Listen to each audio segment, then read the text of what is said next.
Subscribe and bicycle kick that like button. The gritty win against Southampton on Matchday 4 was absolutely necessary to further steady United's ship after a less than ideal beginning to the season.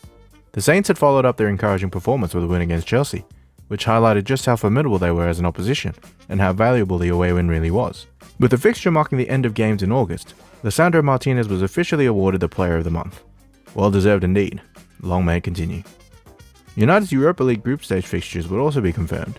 The opponents were Real Sociedad of Spain, Sheriff Tiraspol of Moldova, and Omonia Nicosia of Cyprus. Real Sociedad were familiar enough, but safe to say, it would have been the first time many United fans had heard of Sheriff Tiraspol and Omonia Nicosia. It would be very interesting to see what they would bring to the table. Next came the frantic finish to the transfer window. After a long and teasing wait, the price for Antony was finally agreed, €95 million, rising to €100 million with add-ons. Had United overpaid? Almost certainly. But was Antony an exciting, skillful and promising young player? Absolutely. How he'd adapt to the Premier League, we'd have to wait and see. But as a left-footed, creative right winger, he offered something different to the squad. And most importantly, Ten Hag knew exactly what he'd bring.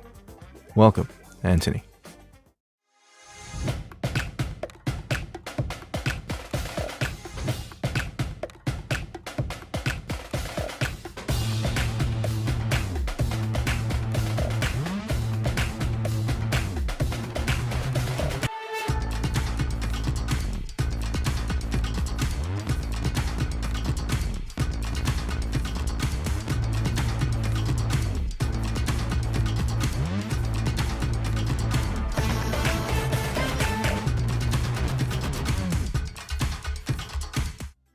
Then followed the completed loan deal for Newcastle keeper Martin Dubravka. He was bound to feature prominently in our Europa League matches. Welcome, Martin. And that would be that. No De Jong, no Gakpo, it was the end of United signings. To complete the window, it would see the departure of many young players from the club. James Garner and Tahith Chong left on permanent deals to Everton and Birmingham respectively. Hannibal joined Chong at Birmingham on loan, while Ahmad was loaned out to Sunderland. Best of luck all. Come Matchday, these were the starting 11s for both teams. It was the same starting 11 for Ten Hag for the third game running.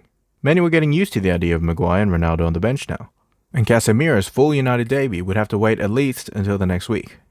Leicester had started bottom of the league after a terrible start to the season. Their transfer business was underwhelming as the owner clutched on their purse strings, on top of losing their star player, 21-year-old centre-back Wesley Fofana, to Chelsea. Would United be able to continue their positive momentum against the struggling Leicester side? The first chance of the match would come in the 10th minute. Bruno plays back to Malacia from a throw-in. United form a nice triangle on the left wing as the ball ends up with Sancho. He threads it back to Bruno, who finds Eriksen in the box. He shoots, but the shot goes just wide. Leicester's first chance came from a free kick.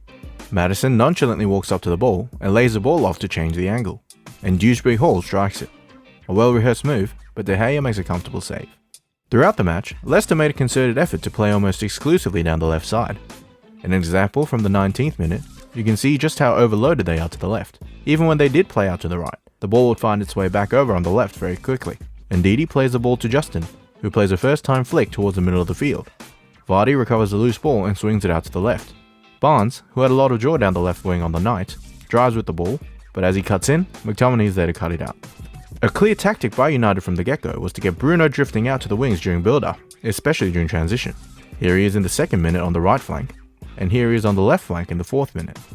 This plan would pay off big time in the 23rd minute. Ward, being closed down by Sancho, boots it long insistently towards the left side. Dalot takes the ball out of the air and plays it along the right sideline. Bruno receives the ball in acres of space and plays it nicely into the path of Rashford as Evans is caught in no man's land. Ndidi is forced to come over, leaving a huge space in the middle for Sancho as Rashford plays it through. Sancho, cool as you like, takes it around the oncoming keeper and slots it into an empty net. Here you can see Soumare in Leicester's midfield is hesitant to follow Bruno as he drifts to the right. A play that began with a Sancho press and ended with a Sancho finish. United 1, Leicester 0. Get in. United's pressing in the first half was quite effective. Leicester try to play out after winning the ball, but Dewsbury Hall has nowhere to go and ends up on the deck. Bruno, again on the wing, plays a flick to Elanga, who passes to Rashford. He just about managed to squeeze through and heads to the byline, and he swings it a low cross to Sancho, making the run into the box. Sancho takes a touch and fires towards goal, but the ball deflects off the defender and safely in towards hands. Barnes was Leicester's primary threat down the left wing. Tielemans finds him drifting in from the left. He strikes the ball with very little backlift and comes very close to scoring. Not too far at all, almost a goal out of absolutely nowhere. He'd get Dalot an early yellow too. Half-time stats would read like this. A fairly even contest statistically, but the game was played largely in Leicester's half and United were posing a more concrete threat for their opposition. In the last match, Southampton started causing United problems after half-time. Would Leicester do the same? Early in the second half, Madison lined up for a free kick. He charges up to shoot and aims for the top right. De Gea goes flying to his left to make an athletic save. A save you'd expect a keeper of his quality to make, but it was aesthetically pleasing nonetheless. In the 59th minute, we'd see Casemiro introduced for Elanga. More minutes in the legs for the Arsenal match perhaps. And he'd get involved straight away. He receives the ball from Dalot. His touch seems a little heavy, but he gets there just in time to take it away from the oncoming Soumare. Then he switches out nicely to Sancho. United's defending was still tenacious in the 82nd minute. Bruno recovers the ball in the right back position and plays to McTominay. McTominay moves it on to Casemiro, who plays it wide to a tireless Bruno. He embarrasses Thomas with a nutmeg, before swinging it wide to Rashford. He plays to Ronaldo, who had come on as a sub. Ronaldo plays it across for Eriksen, but Evans, who was solid all game, is able to intercept. Ndidi plays with fire as he attempts a backwards header which falls straight at Ronaldo's feet. He finds Rashford by himself in the box, but the ball's a little bit behind him, and he scuffs his shot wide on his weaker foot. Moments later, United came storming forward again. Bruno receives the ball in the middle of the pitch and drives forward. He plays in Dalot, making a lung-busting run. He dinks it in nicely for Ronaldo at the far post, who attempts a spectacular. Ambitious? Yes, but we'd seen it before from him. But this one would land just about a foot wide. Leicester's final chance came in the dying stages of the match. Daka takes it out of the air brilliantly to play in Justin. He sees his name up in lights as he thumps the ball, which skies over the bar. The pass back to Daka was probably the better option, but United get away with it and come away with the win. Full-time stats would read like this. Leicester well and truly grew into the game in the second half, much like Southampton had done last game. They finished with more possession, but couldn't create many clear-cut opportunities against United's stout defence. Another gritty win against the bottom of the table Leicester. Again, it wasn't pretty, but it marked United's third consecutive win of the season, and momentum was building. McTominay put in one of his best performances as a United player, as he made his case to Ten Hag for a starting berth in the upcoming Arsenal match. Eriksen kept things ticking along as usual, as Bruno put in a mammoth shift for the team. Sancho showed his composure yet again, as he coolly took his chance.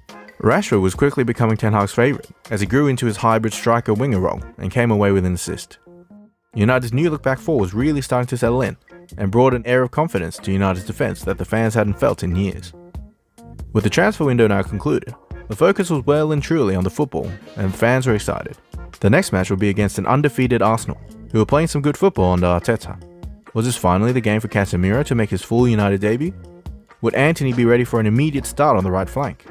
What about Ronaldo? Was he now solidified as a bench player? Join me here for Chapter 6 of United's season.